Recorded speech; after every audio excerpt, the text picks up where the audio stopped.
जय शनिदेव। प्रिय दर्शकों, मैं राजेश जोशी आपका ज्योतिष जागृति केवल सत्य कार्यक्रम में आज फिर से स्वागत करता हूं। प्रिय दर्शकों, जैसा कि आप जानते हैं हमारी चर्चा चल रही है हमारी लगन कुंडली के नवमेश को लेकर के, यानी भाग्य भाव का स्वामी, पिता भाव का स्वामी, धर्म को मानने वाले भाव का स्वामी, विदेश यात्रा का स्वामी। आजकल चर्चा चल रही थी हमारी तुला लगन को लेकर के। कल तक मैंने विस्तृत रूप से जानकारी दी कि जो नवमेश बुध देव हैं वो अष्टम भाव में हमें क्या क्या रिजल्ट्स दे सकते हैं। आज अपनी इसी श्रृंखला को आगे कंटिन्यू करता हुआ बात करते हैं अगर बुध देव नवम भाव में विराजमान हो।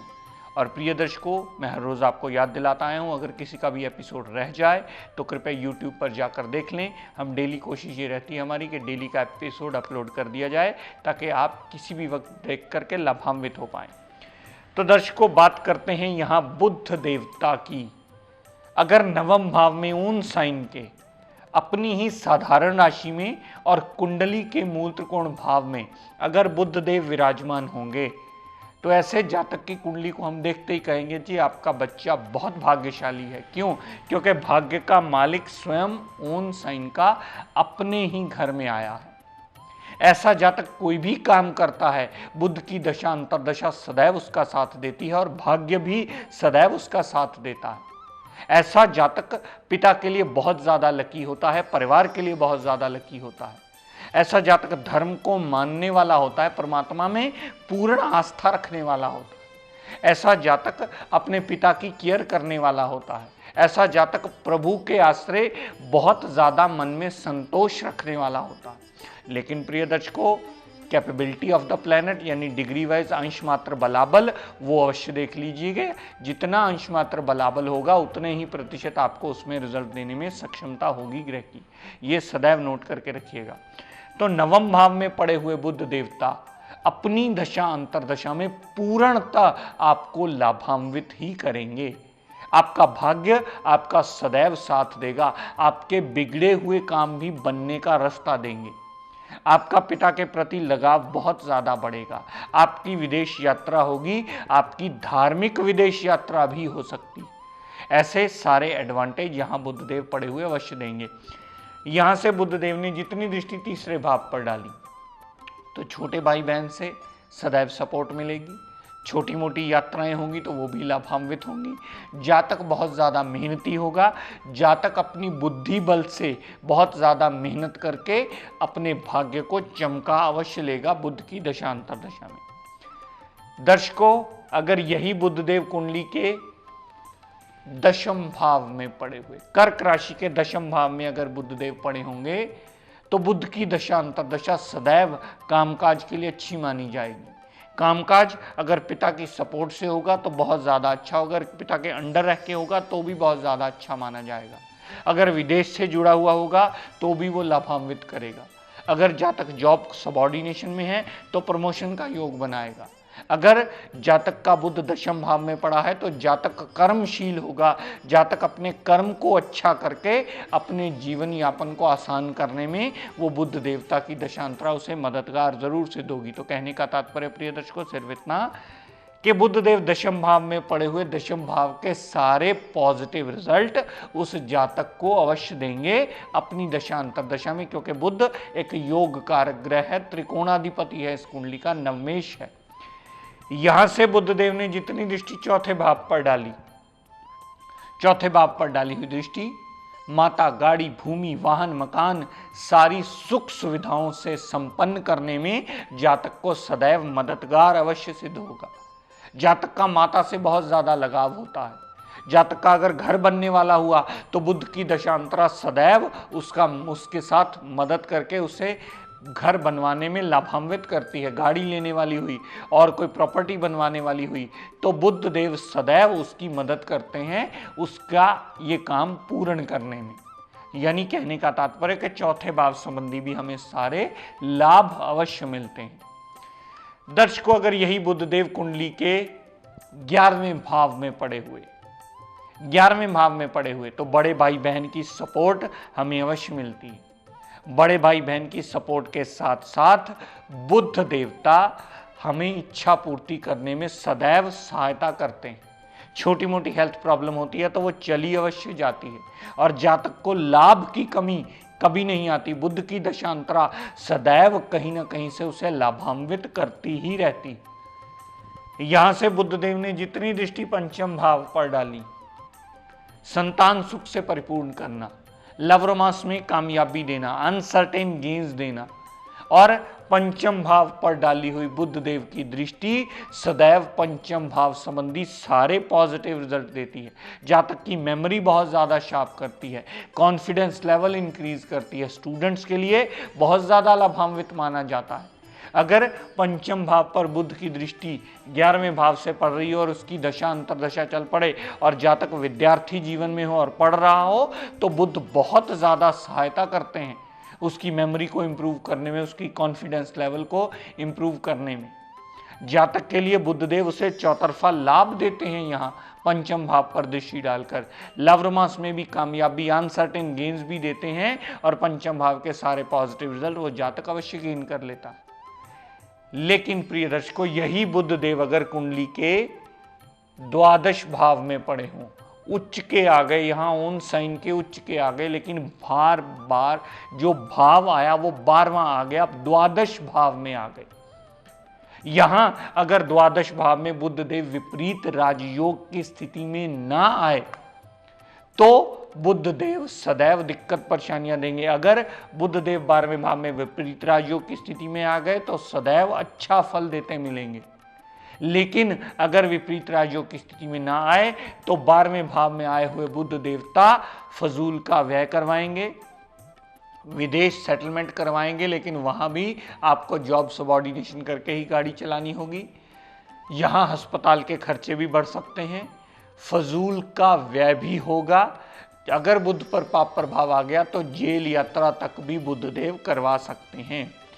यहां से बुधदेव ने जितनी दृष्टि छठे भाव पर डाली तो रोग, ऋण, कर्जा, दुर्घटना, मुकदमा, court case, litigation, house of competition में भी दिक्कत परेशानियां, और जातक की जॉब सबॉर्डिनेशन में भी अटकलें लगाते ही मिलेंगे। तो यहां बुधदेव सबसे ज्यादा कष्टकारी होंगे। और यहां आपने ये समझ करके इसका पन्ना पहन लिया कि बुधदेव तो कुंडली में त्रिकोणाधिपति हैं और इसका पन्ना पहनना आपके लिए सदैव लाभान्वित होगा, तो यहां सबसे बड़ी भूल होगी। यहां 12वें भाव में कभी भी बुध का पन्ना किसी कीमत पर नहीं धारण करना, चाहे बुधदेव विपरीत राजयोग बना करके आपका जीवन यापन में अच्छा फल देने में ही बाध्य क्यों ना हो। क्योंकि 12वें भाव में अगर पड़ा हुआ बुध का पन्ना पहना गया तो अस्पताल के खर्चे भी एक्टिवेट होंगे, फजूल का व्यय भी एक्टिवेट होगा, आपके लिए वो सदा प्रॉब्लमेटिक ही होगा। अगर 12वें भाव में पड़ा हुआ बुध आपको अपनी दशांतरा में खराब रिजल्ट दे रहा है तो सदैव बुध देवता का पाठ कीजिए। सदैव बुध देवता से जुड़े हुए कंजक देवियों से आप आशीर्वाद लेकर के, उनसे नमन करके अपना जीवन यापन आसान करने में वह आशीर्वाद आपका मददगार सिद्ध होगा। आप बुधवार का व्रत कर सकते हैं, आप दुर्गा माता का पाठ कर सकते हैं, आप बुध से जुड़े हुए रिश्तों को सुधार करके अपने बुध देव को शांत कर सकते हैं, ताकि वो 12वें भाव के रिगार्डिंग आपको नेगेटिव रिजल्ट ना दे।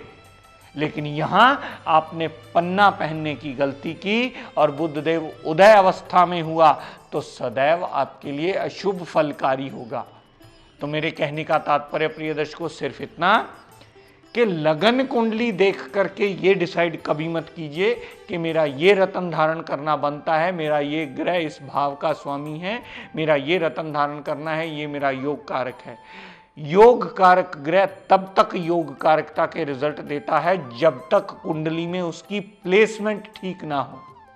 योग कारक ग्रह अपनी सारी योग कारकता खो देता है अगर वो गलत प्लेसमेंट में आ गया, अगर वो नीच अवस्था में आ गया, अगर वो 6, 8, 12 में चला गया, अगर वो 0 डिग्री हो गया, अगर वो 29 डिग्री चला गया, वो किसी भी तरीके से अगर बलहीन हो जाए या अशुभ भाव में चला जाए तो फिर वो ग्रह कुंडली का योग कारक ग्रह नहीं रहता, चाहे वो कितने भी अच्छे भाव का स्वामी क्यों ना हो, चाहे वो त्रिकोणाधिपति ही क्यों ना हो।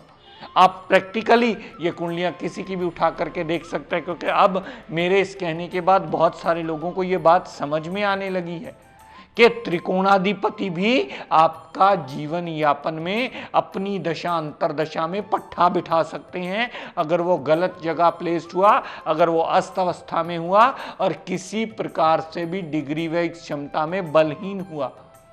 और आप ये सोच करके बैठे ये तो मेरा योग कारक ग्रह है। योग कारक तब तक योग कारक होता है और योग कारक ग्रह तभी अच्छे फल देता है जब वो अच्छे भाव में प्लेस्ड हो। दूसरी कंडीशन, जब उसमें डिग्री वाइज उतनी क्षमता हो कि वो आपको रिजल्ट देने के काबिल हो। अगर योग कारक ग्रह इन दो कंडीशंस को पूरा नहीं करता है तो वो कभी भी योग कारकता के रिजल्ट नहीं देता। आप लाखों कुंडलियां उठा करके देख लीजिए, जिस मर्जी जातक की कुंडली उठा करके देख लीजिए, अगर ये दो कंडीशंस योग कारक ग्रह पर अप्लाई नहीं होंगी तो वो कभी किसी कीमत पर योग कारकता के रिजल्ट नहीं देता। और जातक को जल्दी ये समझ में नहीं आ रहा, सर मेरी तो बुध की दशा चल रही है, मेरा तो भागेश बुध है। लेकिन जब हम कुंडली देखते हैं, भाई मेरे वो तो पढ़ाई 8वें भाव में है, वो पढ़ाई 6 भाव में नीच का है, या वो लगन में तक पड़ा होकर के अस्त अवस्था में है, तब भी वो अच्छे रिजल्ट नहीं देगा। तो ये विवेचन करना आपको आना चाहिए। ये कुंडली के सही विवेचन का सही मेथड है कि ग्रह का बलाबल देखा जाए। जितने प्रतिशत उसमें रिजल्ट होगा, जितने प्रतिशत ग्रह में डिग्री वाइज बलाबल होगा, उतने प्रतिशत वो रिजल्ट देने में सक्षम होगा, जिसकी वजह से हम उससे रिजल्ट का विवेचन करके आपकी कैलकुलेशन कर सकते हैं। हमारी कैलकुलेशन गलत ही इस वजह से होती हैं कि हम सिर्फ ग्रह को देख लेते हैं, सिर्फ उसकी प्लेसमेंट देख लेते हैं और उसका बलाबल देखना भूल जाते हैं। जहां हम ये चीज भूल जाते हैं वहां हमारी पूर्ण विवेचन में गड़बड़ होता है और हम कुछ और बोल रहे होते हैं, सामने वाला कुछ और कह रहा होता है। आप कह रहे हैं जी मेरी बुध की अच्छी दशा चल रही है, यहां भाग्य में ऊन साइन का पड़ा है, मैं तो बहुत भाग्यशाली, लेकिन ये भूल गए कि बुध 0 डिग्री का पड़ा है, बुध अस्तवस्था में पड़ा है, बुध 29 डिग्री पड़ा है। अगर हमने बुध का बलाबल नहीं देखा और उसकी प्लेसमेंट देख करके ही उसका विवेचन कर दिया तो यहां भी हमारे विवेचन में सबसे बड़ी भूल होगी, जो कभी हमें सही सटीक विवेचन करने में मददगार नहीं होगी। तो प्रिय दर्शकों, आज का टिप ऑफ द डे देता हूं, नोट कर लीजिए। बहुत सारे लोग जब हमें कुंडलियां दिखाते हैं तो हमें अक्सर देखने को मिलता है कि ज्यादातर पाप प्रभाव कहीं ना कहीं शनि, राहु देवता और केतु देवता का ही होता है, क्योंकि इनकी दशाएं भी बहुत लंबी होती हैं। अगर शनिदेव का छोटे से छोटा टैया भी माने तो वो 2.5 साल का होता है, टैये को ही 2.5 साल कहा जाता है। अगर 2.5 साल भी आपके कष्टकारी निकल रहे हों और ढैया शनिदेव का आपको परेशान कर रहा हो तो कभी भी किसी भी 4th क्लास एम्प्लॉय से कभी भी आपको आर्गुमेंट नहीं करना चाहिए। ये बात सदैव स्मरण रखी जानी चाहिए, क्योंकि 4th क्लास एम्प्लॉयज हमारे समाज में बेगर्स, 4th क्लास एम्प्लॉयज ये सारे साक्षात शनिदेव के रिप्रेजेंटेटिव माने जाते हैं। अगर आप अपनी वाणी बिगाड़ते हैं, अगर आप उनसे अपशब्द बोलते हैं, अगर आप उनसे कुछ भी वाणी में गड़बड़ करते हैं या उन्हें सही रिस्पेक्ट रिगार्ड नहीं दे पाते हैं, तब भी आपके सारे किए हुए शनिदेव के उपाय आपको प्रॉपर रिजल्ट नहीं देंगे। आप उनसे सही वाणी बोलिए, रिस्पेक्ट रिगार्ड से बोलिए। जितना मर्जी बिगड़ा हुआ शनि राहु केतु का पाप प्रभाव होगा वो आपको बचने का रास्ता अपने जीवन यापन में अवश्य देगा। तो प्रिय दर्शकों, आज अपनी वाणी को यही विराम देता हुआ हम सब के लिए मंगल कामना करता हुआ शनिदेव से ये प्रार्थना करता हूँ कि हे शनिदेव हम सब पर अपनी कृपा दृष्टि दया दृष्टि सदैव बनाए रखें। जय शनिदेव।